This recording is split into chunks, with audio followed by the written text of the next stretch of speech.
अपने को अपनी अचिंत्य शक्ति के अंश द्वारा प्रकट करते हुए अवतरित होते हैं। इस तरह ब्रह्मांड के सृजन के लिए आप मेरे रूप में यानी कि ब्रह्मा के रूप में, पालन के लिए आप अपने ही रूप में यानी कि विष्णु के रूप में, और संहार के लिए आप त्रिनेत्र शिव के रूप में प्रकट होते हैं। ब्रह्मा जी इस श्लोक से क्लियर कर रहे हैं कि स्वयं कृष्ण ही ब्रह्मा के रूप में प्रकट होते। कह रहे हैं आप उत्पत्ति के लिए मेरे रूप में प्रकट होते हैं, पालन के लिए आप अपने ही रूप में प्रकट होते हैं, विष्णु रूप में प्रकट होते हैं, और संहार के लिए आप त्रिनेत्रधारी शिव के रूप में प्रकट होते हैं। हे प्रभु, हे परम सृष्टा एवं स्वामी, यद्यपि आप अजन्मा हैं, किंतु श्रद्धा विहीन असुरों के मिथ्या गर्व को दूर करने तथा अपने संत सुदृश भक्तों पर दया दिखलाने के लिए आप देवताओं, ऋषियों, मनुष्यों, पशुओं तथा जलचरों तक के बीच में जन्म लेते हैं। भगवान ने कितने अवतार लिए, अनंत कोटि अवतार हैं भगवान के।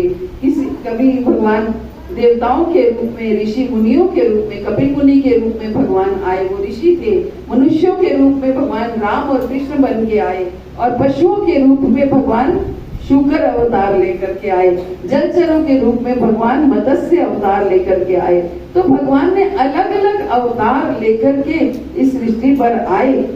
हालांकि आप अजन्मा हैं, क्या कह रहे हैं? हालांकि आप अजन्मा है। भगवान को क्या कहा गया है?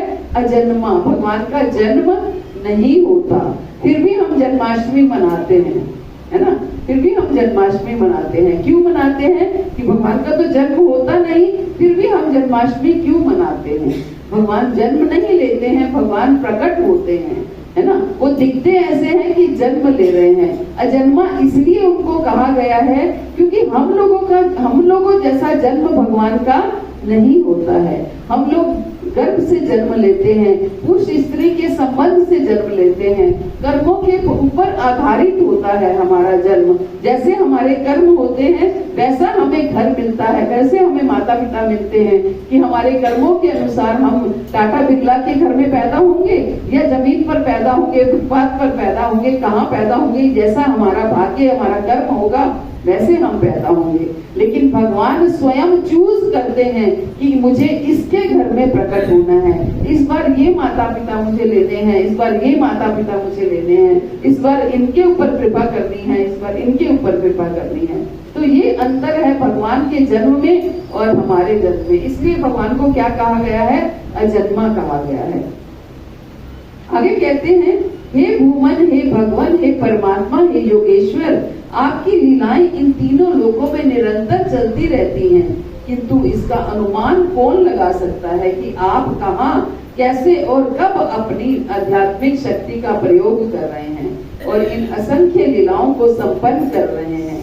इस रहस्य को कोई नहीं समझ सकता कि आपकी आध्यात्मिक शक्ति किस प्रकार से कार्य करती है, कि आपकी इतनी लीलाएं हैं और कभी किसी ब्रह्मांड में आपकी लीलाएं हर समय भगवान की लीलाएं होती रहती हैं।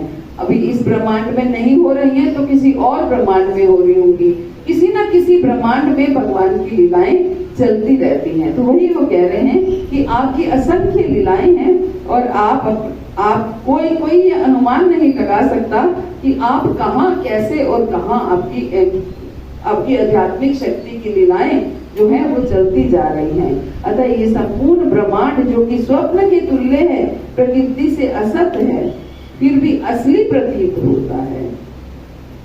ये संपूर्ण ब्रह्मांड क्या है? जो स्वप्न के तुल्य है। आज है, अभी ये हमारे लिए ये संसार समाप्त हो सकता है। अभी प्रलय आ जाएगी तो सब कुछ तहस नहस हो जाएगा। अभी वो कुछ भी ऐसा तूफान आ जाएगा तो सब कुछ तहस नहस हो जाएगा। तो ये संसार क्या है? टेम्परेरी है, कोई परमानेंट नहीं है, स्वप्न के तुल्य है, प्रकृति से असत्य है। ये सत्य संसार नहीं है।